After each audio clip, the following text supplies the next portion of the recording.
जय हिंद दोस्तों, मैं हूं आशीष और आप सबको इंडिया में जान पर स्वागत है। दोस्तों, आप सब जानते हैं आज इसरो US-03 सैटेलाइट को लॉन्च करने वाला था, जो भारत की सुरक्षा के लिए और बाकी यूज के लिए काफ़ी इम्पोर्टेंट सैटेलाइट था। लेकिन दोस्तों, आज सुबह ये सैटेलाइट की लॉन्चिंग फेल हो गई है और दोस्तों ये एक तरीके से हम भारत के लिए एक झटके के तौर पर समझ सकते हैं। आज मैं आपको बताऊंगा क्यों इसरो का US-03 लॉन्च फेल हुआ। जानने के लिए आप आखिर तक ये वीडियो को देखते रहिए और ज़्यादा से ज़्यादा लाइक शेयर करना बिल्कुल मत भूलिए।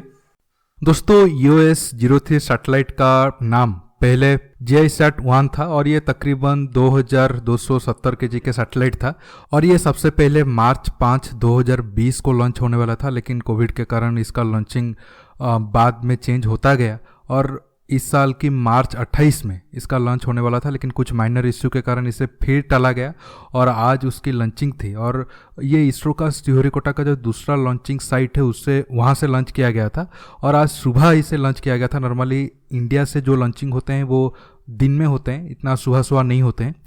लेकिन दोस्तों, कुछ प्रॉब्लम के कारण बताया जाता है कि उसके क्रायोजेनिक इंजन के प्रॉब्लम के कारण ये लॉन्चिंग फेल हो गया। तकरीबन ये जो लॉन्चिंग टाइम था वो 19 मिनट का मिशन टाइम था, लेकिन 5 मिनट के बाद क्रायोजेनिक इंजन से डाटा आना बंद हो गया। इसके बाद इस मिशन को फेल डिक्लेयर कर दिया गया। अब मैं आपको थोड़ा डिटेल्स में बताता हूँ ये मिशन क्यों फेल हुआ। दोस्तों, ये जो क्रायोजेनिक इंजन था ये इंडिजिनियसली इंडिया में डेवलप किया हुआ था। क्रायोजेनिक इंजन में लिक्विड हाइड्रोजन और liquid oxygen very low temperature में होते हैं और क्रायोजेनिक स्टेज में रॉकेट को ज़्यादा थ्रस्ट मिलता है, इसलिए ये रॉकेट ज़्यादा वजन के पेलोड को स्पेस में लेकर जा सकते हैं। लेकिन ये प्रोसेस काफ़ी कॉम्प्लेक्स भी होते हैं अगर हम कन्वेंशनल लिक्विड और सॉलिड प्रोपेलेंट्स की बात करें, क्योंकि क्रायोजेनिक स्टेज में हाइड्रोजन और लिक्विड ऑक्सीजन को 100 डिग्री सेल्सियस बिलो में लो टेम्परेचर में उसको मेंटेन करके रखना होता है। इसरो को पहले भी क्रायोजेनिक स्टेज में कई बार दिक्कत आ चुका है और आज भी इसी दिक्कत के कारण ये मिशन 100% सक्सेसफुल नहीं हो पाया।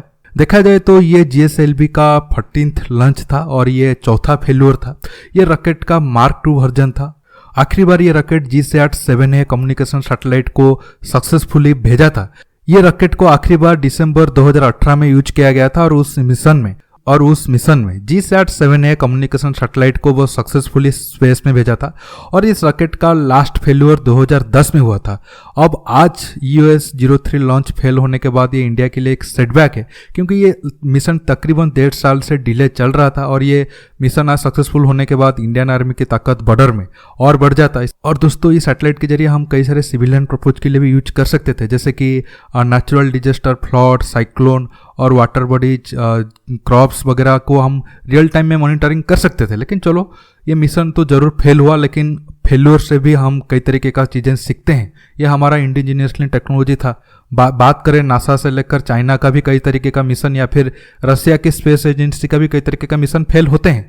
उसमें कोई बड़ी बात नहीं है, लेकिन हम जितना जल्दी उस चीज़ों को ठीक कर देंगे आगे हमारे लिए उतना अच्छा है। क्योंकि आप सब जानते हैं इंडियन गवर्नमेंट का बहुत ही कम फंडिंग मिलता है स्पेस रिलेटेड प्रोग्राम में और हम उसी से उसे सक्सेसफुल करना होता है। उम्मीद है हमारे जो साइंटिस्ट है वो आगे ये चीज़ों को अच्छे से समझेंगे। जो मिशन आज फेल हुआ है वो कुछ महीने के बाद या फिर कुछ सालों के बाद जरूर सही होगा और हमें गर्व होने का मौका मिलेगा। दोस्तों, आज के टॉपिक में बस इतना ही। आपको ये वीडियो कैसा लगा नीचे कमेंट बॉक्स में जरूर कमेंट करके बताइए। दोस्तों, ये वीडियो को ज़्यादा से ज़्यादा लाइक शेयर करने के साथ साथ आप मेरे चैनल को सब्सक्राइब करना बिल्कुल मत भूलिएगा। सब्सक्राइब बटन के पास जो बेल आइकन है उसे प्रेस करिए ताकि आगे आप मेरे आने वाले वीडियो को मिस ना कर सके। दोस्तों, रुकता हूँ, बहुत जल्द और एक नया टॉपिक के साथ मिलूंगा। नमस्कार, जय हिंद।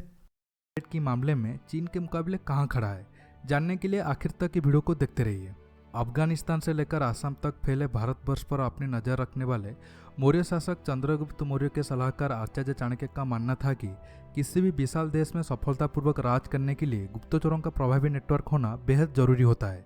उनका कहना था कि गुप्तचर किसी भी राजा के आंख और कान होते हैं। कौटिल्य के मुताबिक गुप्तचर 2 कारणों, आंतरिक निगरानी और युद्ध को देखते हुए बेहद अहम होते हैं। ईसा पूर्व 2री शताब्दी के महान कूटनीतिज्ञ चाणक्य के इसी विचार से प्रेरित होकर भारत सरकार के रक्षा अनुसंधान विकास संगठन ने प्रोजेक्ट कौटिल्य शुरू किया था। जानकारों के मुताबिक करीब 8 वर्षों की मेहनत के बाद वैज्ञानिकों ने 436 किलोग्राम वजनी एमीसैट को बनाने में सफलता हासिल की है। इसे DRDO की हैदराबाद लैब ने प्रोजेक्ट कौटिल्य के तहत बनाया है। इसे बनाने का उद्देश्य राडार नेटवर्क की निगरानी करना है। एमीसैट के महत्व का अंदाजा इसी बात से लगाया जा सकता है कि भारत सरकार ने इसके बारे में बहुत ज़्यादा जानकारी सार्वजनिक नहीं की है। विशेषज्ञों के मुताबिक एमीसैट इजराइल के प्रसिद्ध जासूसी उपग्रह सरल पर आधारित है। ये दोनों ही सैटेलाइट SSB-2 प्रोटोकॉल को फॉलो करते हैं। ये प्रोटोकॉल भारत जैसे विशाल देश में इलेक्ट्रॉनिक निगरानी क्षमता के लिए बेहद जरूरी है। एमीसैट में राडार की ऊंचाई को नापने वाला डिवाइस लगा है, जिसे DRDO के प्रोजेक्ट कौटिल्य के तहत विकसित किया गया है। इस उपग्रह की सबसे बड़ी खासियत सिग्नल की जासूसी करना है।